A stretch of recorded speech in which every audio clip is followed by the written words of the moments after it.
ধরে হাতে দিয়েছি।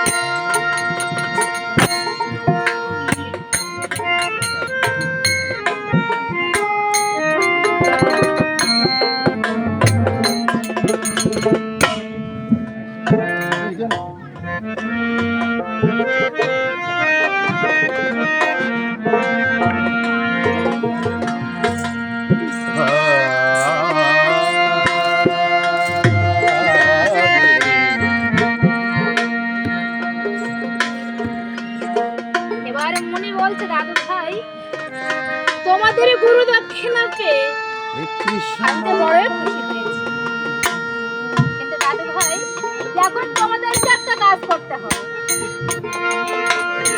এবারে কুশলা বলছে, গুরুদেব আমাদেরকে আর কি কাজ করতে হবে?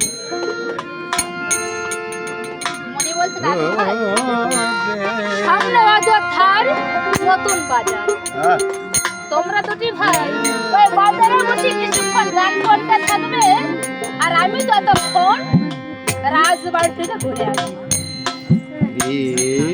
এবার মুনির কথা শুনে খুশি লক্ষ্যে বলছে, শুনলি দাদা? দাদু কি বলে গেল? দাদু আমাদেরকে রেখে একা একা রাজবাড়িতে চলে গেল। পরে এসে বলবে কি যে নিমন্ত্রণ খাওয়া শেষ, এইটুকু ছিল, তাহলে এইটুকু খেয়ে আমরা বাড়ি যাই।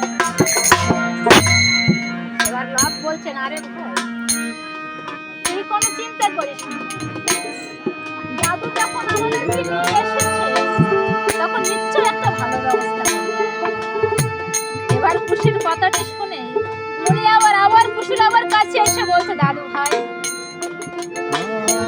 তোমরা আমাকে ভুল বুঝো না, কেননা তোমাদের তো একটা সম্মান আছে, তাই তো? তোমাদের তো একটা সম্মান আছে, তাই সেই সম্মানের সহিত যাতে তোমরা ওই বাড়িতে যেতে পারো আমি সেই ব্যবস্থাই করতে যাচ্ছিলাম। দাদু ভাই এখন তোমরা দূরে না থেকে কিছুক্ষণ আমার পাশে এসে গান করাতে শুনে, তাই মুনি আবার কি বলেছে,